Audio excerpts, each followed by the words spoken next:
kurikirana ikiganiro kugeza ku mwinshi kugeza kirangiye maze usobanukirwe umwami w'imboga rwatsi ndetse usobanukirwe inshuti y'abagore batwite. Spinach ni umwami w'imboga rwatsi kandi ni n'inshuti y'abagore batwite.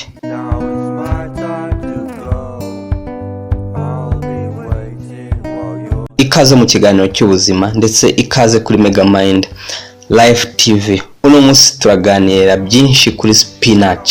Spinach ni umwami w'imboga mbisi kandi ni n'inshuti ku bagore batwite kubera ko ifite ibintu byiza bikenewe n'abagore batwite kandi ibintu byiza bikenewe na buri muntu wese.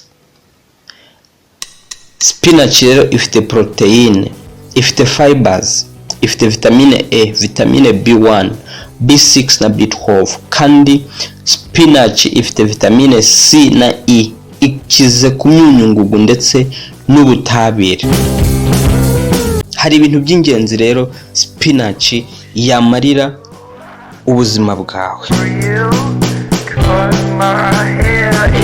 Mu bushakashatsi bwakorewe muri Harvard University muri Amerika bwerekanye ko kurya spinach bigabanya kurwara amaso iyo wayiriye mbisi muri salade cyangwa se iyo wakoze umutobe wayo maze ukawunywa.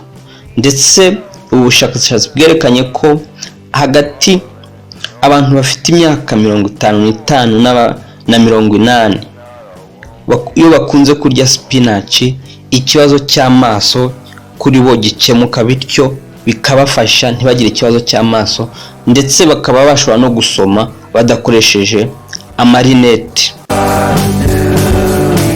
Ari byo gusa, spinach ku bantu bafite ikibazo cya anemia, abantu bakunda kugira ikibazo cy'amaraso bagakama amaraso bakagira amaraso makeya, spinach kwikoramo umutobe maze ukawunywa ubukemuye ikibazo cya anemia burundu.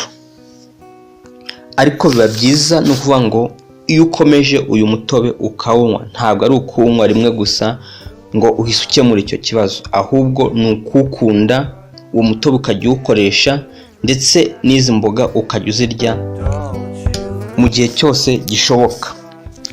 Ntabwo ari byo gusa, spinach nanone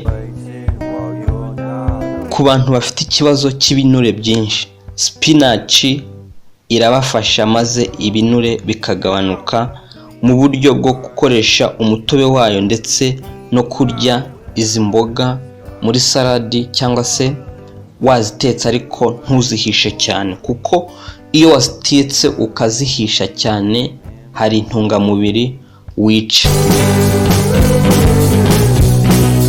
Spinach nanone nkuko nabivuze ni inshuti ku bagore batwite kuko ifite iron kandi ntabwo ari byo gusa, ifite na folic acid.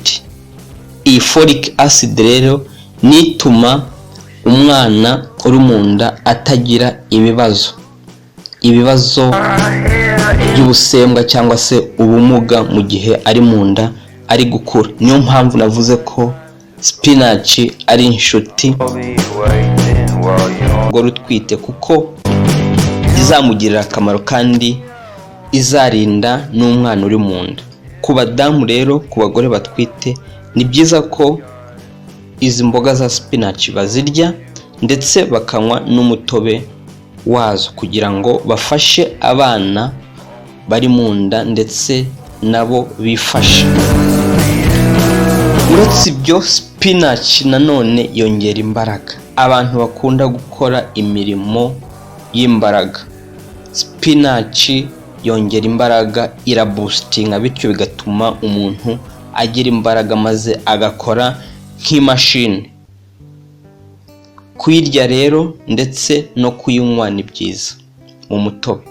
Kandi spinach nanone ku bana ni nziza kuko ituma abana bakura neza kandi bakagira umubiri mwiza ndetse n'ubwonko bwiza. Murumva rero ko spinach ari umwami w'imboga.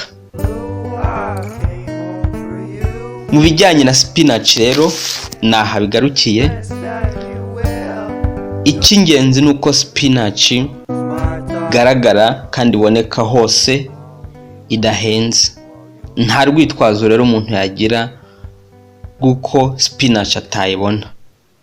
Ikiganiro cyacu naha kigarukiye, naho ubutaha. Reka mbibutse gukora subscribe abatarabikora, kandi ababikoze mukaba mutarakanda kukazogera andeho, kugira ngo igihe cyose twateguye ikiganiro maze kijye gihita kibageraho. Kandi mukomeze mukore share ndetse mutwandikire muri comment mutubwire n'ibyo mwifuza. Rero tuzongera ubutaha. Shalom shalom, ndi umuvandimwe wanyu John Nyandwi. Ndabakunda kandi mbifuriza ubuzima bwiza, naho ubutaha. Murakoze.